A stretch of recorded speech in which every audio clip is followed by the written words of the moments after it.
Hello and welcome to the Happy Little Futures podcast. As always, let's start with a nice deep breath in and out. Fantastic. So I'm going to have a bit of a chat today about neurodivergence and mindfulness, because for some people they see these two things and they're like, that's what my kid needs, like that's what I need. I struggle, especially if you've got ADHD and your mind's always going, and it's like, I need to be mindful, I need to try and find a way in which I can manage this, and mindfulness could be the answer. Or likewise, if you or your child is autistic and struggles with sort of like sudden outbursts and periods of overwhelm and stuff like that, it can be extremely challenging. And so again, it can be really beneficial to have that mindfulness in place and those sort of skills to support you and to support them in place in those moments. However, for some people, they also find that actually even just the thought of mindfulness when they're dealing with ADHD and stuff like that is just, I was going to say pointless. I don't mean pointless.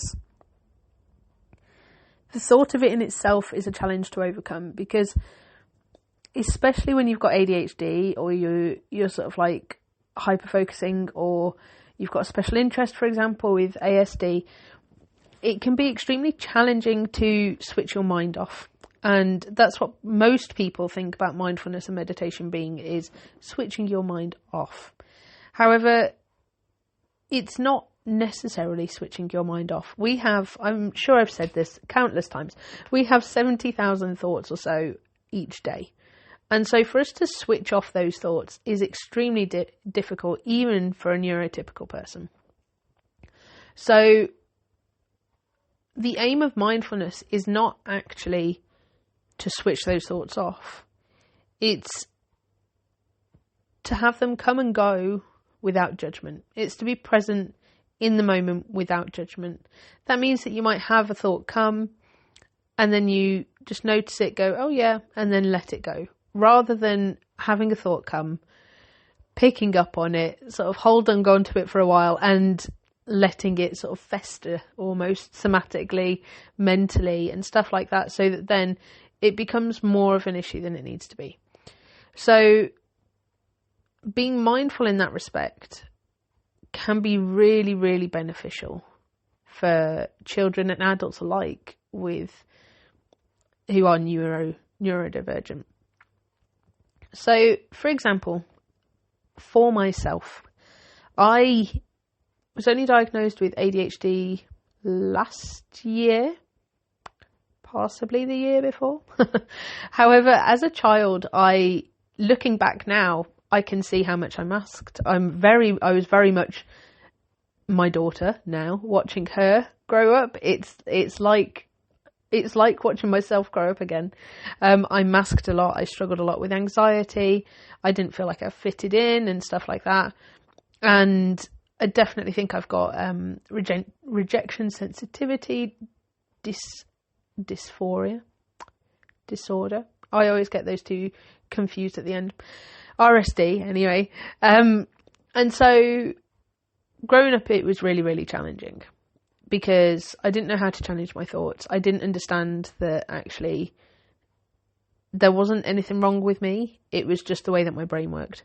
And my mind would go non-stop. In class, I'd be trying to listen, but I'd be thinking about something else. I'd be doing the thing that I was thinking about in class, and I'd be thinking about something else. My legs would be twitching. I couldn't sit comfortably on a chair. It was really challenging. Whereas now, I think with more awareness for myself, I am allowing myself more to let thoughts go. I'm allowing myself more to have those things come and sort of then notice them, which is that's the big thing. Sometimes we're thinking and we get in a spiral of thoughts. We don't even notice that we're doing that. However, through mindfulness, we sort of train ourselves to start to notice those things, those thoughts coming and going. And so I notice now those thoughts coming and going, and then that makes it easier for me to either challenge them as needed or to let them go and go, this isn't mine to hold. Actually, let's label it like this moment, that person was just stating a fact, and this is an RSD response that I'm having. It's not a normal response. It's not needed. It's not required. That person wasn't attacking. That's just the way that my mind works. So mindfulness has really helped me to overcome that. I wouldn't say overcome that. I would say to manage ADHD and RSD and anxiety and the impacts that it can have more effectively. However, when I first started meditating, so again, I'm pretty sure I've said that I started meditating, 15 or so years ago. It was quite a while ago now. I have no idea how long it was. It was quite a while ago. When I first started meditating, I was using Headspace, and it was really, really hard because I didn't notice that my mind was starting to wander. I would try to keep that attention, and just like in school when I'm learning something, my mind would go elsewhere. And that is quite a natural thing to do. And I think normalising the fact that actually it's okay to spot these thoughts coming up. It's okay to get lost when you're meditating. It's okay to be trying to be mindful and then find yourself thinking about what you're going to have for tea in 3 weeks' time. That's quite normal. So,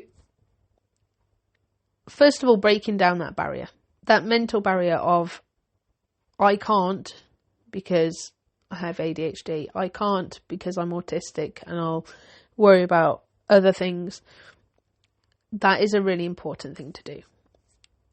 Mindfulness is there to help support us, help support our mental health, help support us in preventing burnout, preventing things like that. And especially when you're masking and you're constantly sort of pushing that a little bit harder than maybe others have to get jobs done because you're battling those mental barriers. It's very easy to get to that point of autistic or ADHD burnout. And especially when parenting, that becomes even more challenging because you're also easily overstimulated. It can get very overwhelming. It does tend to run in families that people have neurodevelopmental conditions. And so for those people who are neurodiverse and parenting, then to have their children also getting overstimulated, watching them, especially if you've been late diagnosed, watching them battle things that you had to battle and actually possibly being triggered by those and having sort of a physical reaction yourself to the things that your children are going through. Also then battling school systems, battling waiting lists. There's a whole array of stuff that comes with just sort of being a parent with neurodivergent children or potentially neurodivergent children, and being a parent who is neurodivergent yourself. So it's really important that you recognise that mindfulness can support you no matter who you are. Whether you're neurotypical or neurodivergent, mindfulness can support you. Whether you've got ADHD or ASD, mindfulness can support you. It just might look different.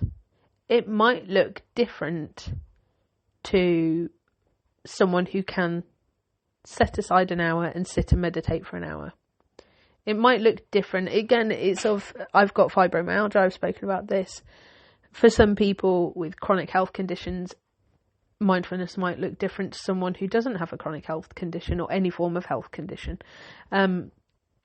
Because some people might actually find that for them, running around and going for a jog is really, really good. It's a really mindful thing that they can do, really good for their mental health.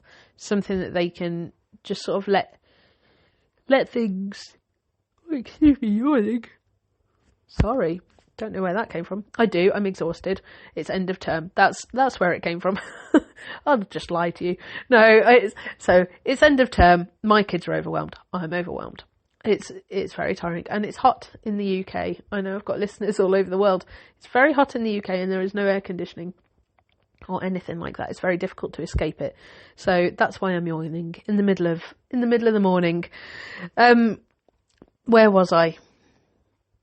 I was talking about, so for someone who doesn't have a physical health condition, for example, they might actually find that jogging is really good to help them sort of be more mindful, manage their mental health better. It might help them to let go of thoughts that they've been churning over. It might help them to process things. So that can be really good. However, someone with a chronic health condition, actually going for a jog isn't necessarily achievable. And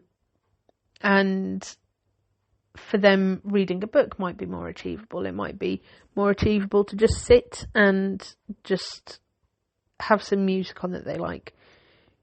It's all about finding that thing that works for you. So just before I carry on, I just want to say thank you to our sponsor, Rowan Fox Clothing. And Rowan Fox is absolutely gorgeous, hand-designed, nature-inspired clothing and gifts as well. All our kids have mugs, which are lovely. And you can head to rowanfox.com in order to find some of their beautiful array of clothes. Definitely have a look. They have some absolutely fantastic designs, and the natural nature inspired pictures are just sublime. So head over there and have a look. So it's important, as I said, to be mindful of the fact that being mindful of the fact that being mindful might look differently for you if you are neurodivergent, or if your child is neurodivergent, than if you or they are neurotypical. And I've spoken about sort of how when I first started meditating and being mindful, it was challenging because my mind would wander. I'd judge myself. I'd sort of sit there and go, "Oh, that was stupid." I'd miss a day by accident because I'd just forget. I don't necessarily do routines in the way that normal people would do routines, because I'll plan to do something and I'll do it for a day and then I forget the next day. And it doesn't matter whether I put a visual prompt in place or not. It just seems to just not exist after that first time that I've done it. So that's something that I'm working on personally, as you can probably tell. So it's important to recognise that actually the self-talk around all of this is really important. So telling yourself that being mindful is being present in the moment without judgment is really important, because that phrase doesn't actually tell you how long that you need to meditate or be mindful for. It doesn't tell you even that you need to meditate.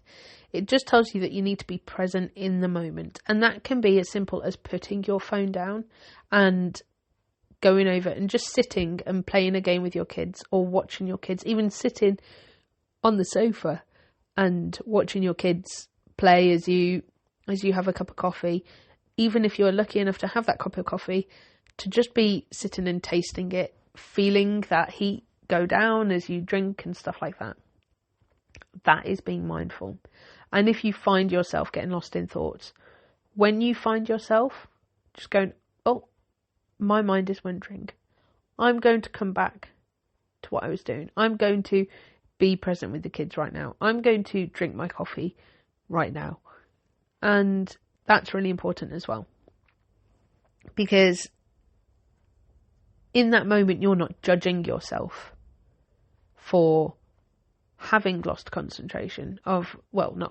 having lost that moment of presence. Actually what you're doing is you're going, "Well done me, I've noticed, I'll come back to the present moment." And that is kind of what it's all about, really, because we're training our brains in those moments to be in that moment. And especially when you've got children to think about, referrals to think about, school days to plan for, school events to plan for, you've got work to sort out, you've got meals to sort out, you've got a house to clean. When you've got all of these different things, I'm sorry if that stressed anyone out then, so me sitting there listing that. When you've got all of these things to do, it's easy to be living in the future. It's easy to not be in that moment. And giving yourself the gift of that moment, however long or however short, is really important. So, allowing yourself to just move forward without judgment is a gift. Changing that talk around, I won't be able to do it because I've got ADHD, I'm autistic, things like that. That's really important. And just sort of giving yourself permission to let go is also really important. Permission to let go of the to-do lists, permission to let go of the what-ifs, permission to try in the first place, regardless of who you are and what you've got going on, and permission to pause and sit, and if you do have uncomfortable thoughts, let them be without necessarily getting involved with them, letting yourself move forwards. So, as an adult, those are some really good things that you can do. However, when you have children who are neurodiverse and you want to help support them in managing their emotions, being more mindful, changing their self-talk, things like that, so that they are less likely to struggle with their mental health, or they can manage better any mental health struggles that they currently have, then it's really important that you don't start to put pressure on them. Because for many people, and children in particular with who are neurodivergent, that sort of demand can actually send them spiralling. There are people who struggle with demand avoidance, and so trying to place on that demand of being mindful can immediately backfire. There are people who will start to judge themselves and sort of spiral into anxiety and stuff like that and get more stuck in anxious thoughts. There are people who will just not listen or not be able to listen and focus on what you're saying. So we want to do it slightly differently. We want to have a think about how we can make it more integrative, make it more interactive, make it something that we do together, and make it so that we're modelling behaviours too. So, for example, if you've got a child who might struggle with sudden outbursts and sort of anger in particular, and find it very hard to come down, for you, if you start to, quite often that can be due to a range of things, but let's pick, for example, sensory overload. So, for example, you come back from school, they've been wearing their school uniform all day, that's really uncomfortable, it's been hot in the car, they're sort of hungry, and even though you've given them the snacks, it's not quite the snacks that they wanted and the things that they expected, and it's all a bit much. They get back to a busy house with lots of people, it's very intense, and even though they've been in school all day, there's routines in place, and they've come home and it's a bit of unwinding time, which actually can feel quite uncomfortable. So they're quite overwhelmed. In that moment, they can suddenly go into that period of sort of more severe overwhelm where they may be having a meltdown, they may be struggling quite a lot. As an adult, you can help them by, when you start to feel that overwhelm kick in, telling them, saying, I'm really struggling because it's too loud, the sun is too bright, I'm very, very hot, and I'm struggling to switch back into house mode, back into home mode. I just need to take a moment right now and just go and stand in a dark room or something similar. Obviously, you make sure your children are safe before you walk away, but saying that out loud will allow your children to not only recognise that these can all be factors that contribute to overwhelm and sort of potential outbursts. It won't only help them to recognise that they're not alone in all of this, and that they can sort of like their parent or carer is struggling with that as well, but also it will allow them to see the process that can go on before that point of complete overwhelm, before they are in that really heightened state, before you are in that really heightened state. And you could even say, I don't want to shout. I can feel myself getting overwhelmed and I need to step back before I get to the point where I explode.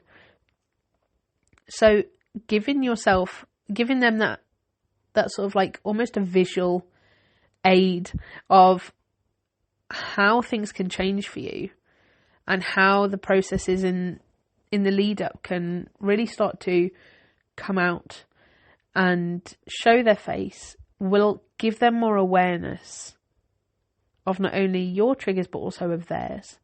It will help them to start noticing. In doing that as well, you can also do it the other way around. So you can flip it round. So before you find that they're in that heightened state, if they've come out and they're hot and sweaty and they're wearing their uniform, you could maybe take a different t-shirt that they can get changed into or something like that. But you could also say to them, I can see that you're feeling a bit overwhelmed. I know it's hard when it's this hot and you're wearing, I'm using heat because it's hot at the moment. It can be the same with cold. And you're having to wear clothes that you don't feel comfortable in. Let's work through this together.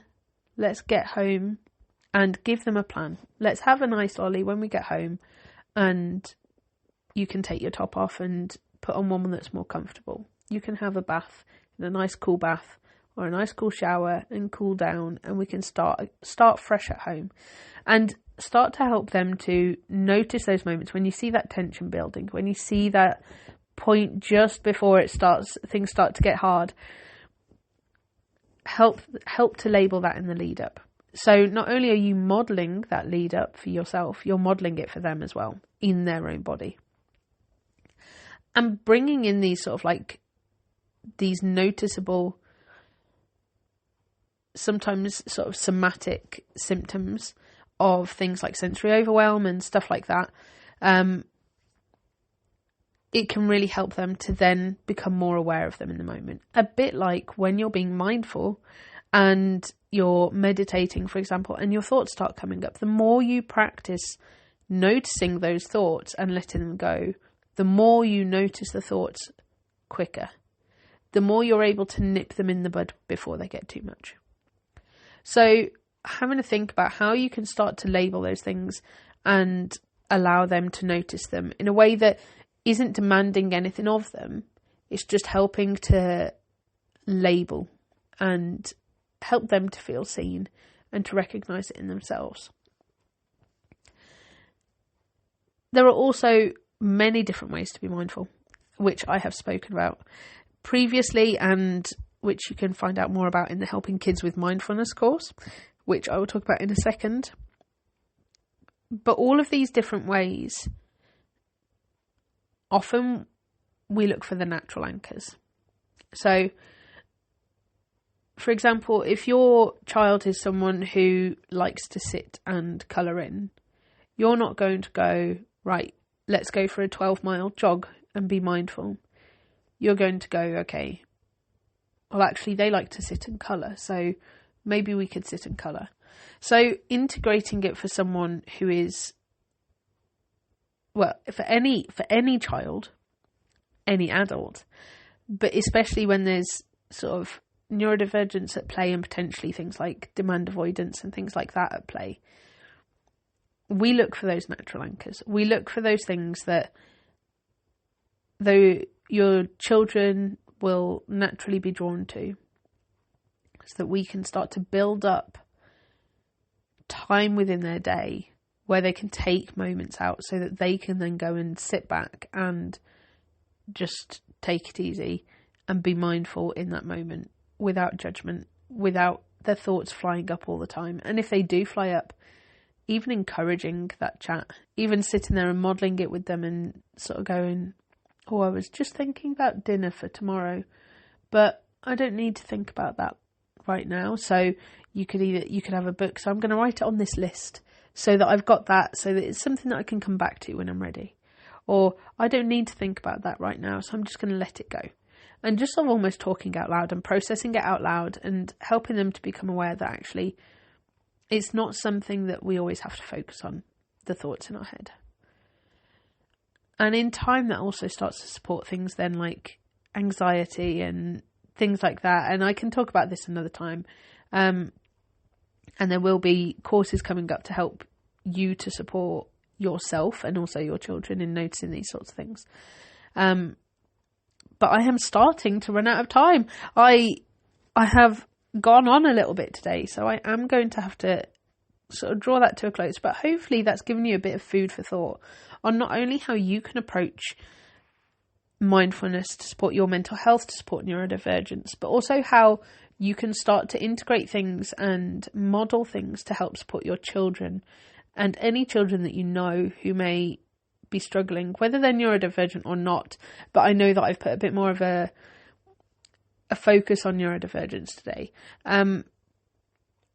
Help them to sort of support themselves with mindfulness and start to integrate things that aren't going to require sort of too much input from them that they wouldn't want to put in, if that makes sense. So with that, I promised I would tell you about the Helping Children with Mindfulness course. If you head to happylittlefutures.co.uk, and you can do /courses, or you can just click on the courses section. The Helping Children with Mindfulness course is now live. This is a nice sort of, I think it's about just sort of three hours long course that you can just do as much of or as little of as you want as you go along in your own time. And through doing this, you will gain skills to not only help support yourself and recognise natural anchors and natural forms of mindfulness for yourself, but also you will get a lot of additional support in how you can start to build in mindful moments and recognise the natural anchors for your children so that you can help them to build both a physical and mental health toolkit to support them through life, to both hopefully prevent poor mental health, but also support poor mental health. These are going to be things that they not only use now, but then they carry through and continue to use through the whole of their lives. Things that they can adapt as they go, things that you can adapt as they grow up.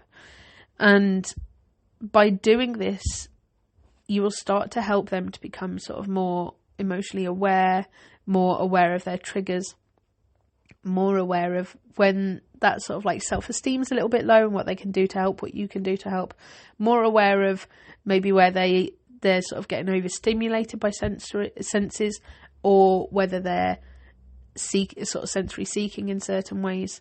And that's for all children, because it's not just neurodivergent children that have a sensory profile. All children have a sensory profile. All people do. We just might not be aware, and they tend to be a lot stronger and more obvious in children and adults with neurodivergence. But it helps you to build up that wider picture for yourself so that you can then help them to start integrating things to support their mental health and help them to build that bigger picture of themselves, become more self-aware.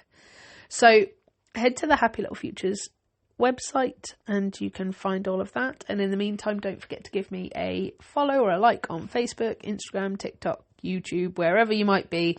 And feel free to email me if you are interested in doing one-to-ones or would like any additional support. And I will speak to you soon. So just to finish off, as always, let's take a nice deep breath in and out. Excellent. Have a fantastic day.